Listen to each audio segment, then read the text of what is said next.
everyone, I hope you're well. Well, it's Aldo here. So, Friday night I'm going to do, I've actually, by popular demand, must forgive me, bear in mind, this is not my full-time job. I'm doing this purely because I love to do it. I've been asked by you lovely people to write a menu. So this is the menu with the ingredients, handwritten by me. So this, I'm going to leave it here so you can make a note of the ingredients. You know, you've made me measure things out. I've never measured anything out in my life because I cook from touch and feel and taste.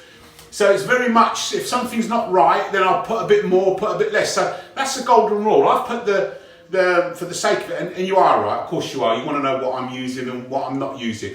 But it's literally, if you feel you want a bit more salt, add it. If you feel you want a bit more carrot or less carrot, then please add it. But anyway, we're going to do a Cheats Ragu tonight. We are. And we're going to start with the classic sofrito. So the sofrito, as we all know, is the heart of every Italian cooking. So this is always onions, garlic, celery and carrot. And I've kept it up, so obviously we're ready to go here. But one thing I want to show, celery is always got a stringy bit. So what I would do is literally with one of these, just take the skin off and then ready to chop it. So without further ado, we're going to push it down. And what we do with the ragu that we're doing, now classically there's two ragus. There's the northern one from Bologna, which is called ragu, which is made traditionally with veal and pork. Tomato concentrate, white wine, reduction, pancetta, and milk, and that, because the lactic acid in the milk actually breaks down the meat and tenderizes it. But what I'm doing is, because I wanted, you know, the healthy cooking. Look, there's no bones about it. 11 years ago, I had major heart surgery, and it changed my life forever. So I've spent a lifetime not wanting to compromise on what I love eating. So what I've done, I've changed it. So I'm still enjoying all great food, but I'm just making it lighter and better to suit me. And it's really about getting the original recipes and then just making them to suit me. So this, we're putting in lentils into this, and we're using turkey mince. So we've got all the health benefits of it being like literally a third in fat and calorie. But I promise you, your kids, you're going to feed this to your kid, won't know that there's lentils in there. So you're getting lots of legumes, lots of fibre in there, and you're getting lots of goodness. So I'm going to start off with the sofrito now, put the camera down, and away we go. So the sofrito is in there, and we've got to just sort of start browning that off, we do. Because you want that to get a bit of a head start on the mince, really.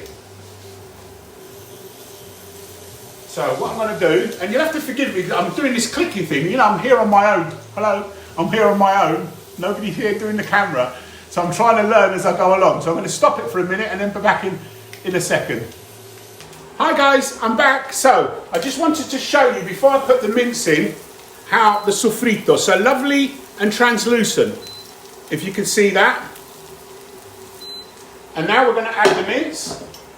So it's 500 grams of mince. This is for 4 people.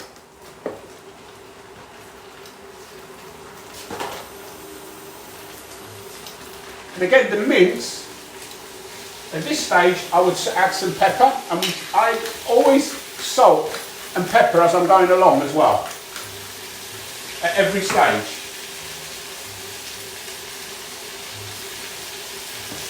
Because you want to get the turkey mince a little bit crusty, you know, a little bit sort of catching on the bottom, because that just makes all loads of flavour, that does.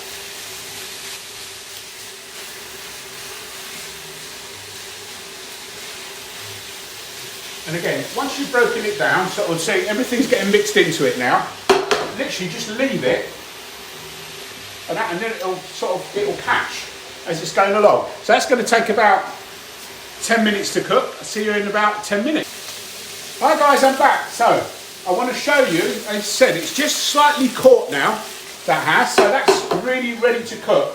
So now, this is the important bit. So what we're going to do, we got 400 millilitres of chicken stock cube in 400 millilitres of water. What we want, tomato puree paste, about 3 teaspoons, straight into the water. 1, 2, 3. Stir. And put that to one side. Now, we've got 150 millilitres of white wine. Straight in now. And we want that to burn off. Oh, the smell is amazing. And you really do want it to burn off completely, the alcohol, because otherwise it goes acidic. Now, we notice we're not using any tomatoes in this, and I'll show you why. Because the puree, and when we add our milk, remember the famous Granarola UHT milk, you're going to get all the sauce you want, trust me. Because again, the traditional recipes, they don't use tomatoes. Some use concentrate, some don't even use concentrate. All they use is milk and reduce with the wine reduction and milk.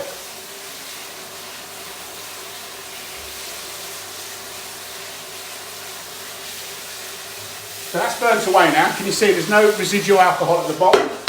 So this is when we add now the chicken stock with the tomato puree or paste. And there you are, that's quite nice. And liquidy. So let that cook off, and we put in a can of lentils. Now Napoleon, I'm doing you a favour, mate. A bit of advertising for them. Bear in mind, this is for 4 people. I mean, you could stretch this to 6 people. There's quite a lot of sauce here. I mean, I've got my dinner here for 3 or 4 days. And lunch, by the looks of it. So you want that now. A lovely consistency. And it looks like a lot of water liquid, but trust me, that's going to simmer for about 45 minutes. That is.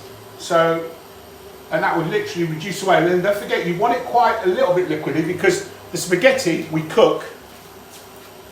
Hello again. Remember, the spaghetti we cook in there to finish it. So you don't want it too dry anyway. So we're going to bring that to the boil.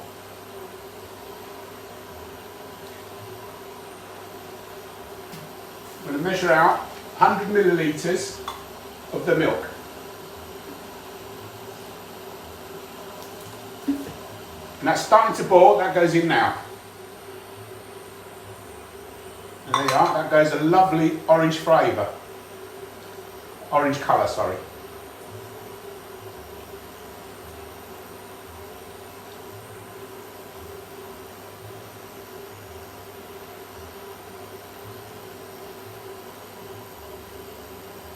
Okay, now what we do, we let that simmer for around 30 minutes, and I put a lid on it, and I leave the lid slightly off. So you can let the water evaporate, because you want it to evaporate and reduce, and as it's reducing, you'll get all that lovely intensity of the meat. As it's reducing, it's just adding more and more flavour. So we'll see you in a bit to do the finishing touches. Ciao.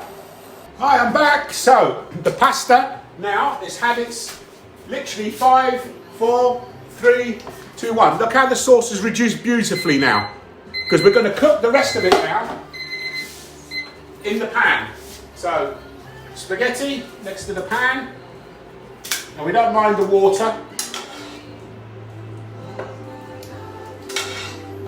Put the heat on high.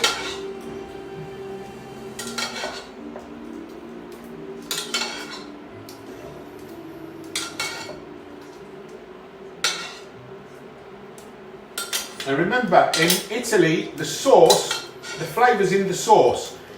Just because you've got a lot of sauce doesn't mean you've got a lot of flavour. What do you mean it's got a lot of something that's not very tasty? Whereas it's about, so now we do the spaccatura, you know that? And again, you know, you do it however you feel is best, but basically this is the consistency. So we're on high. And we just let the pasta cook away.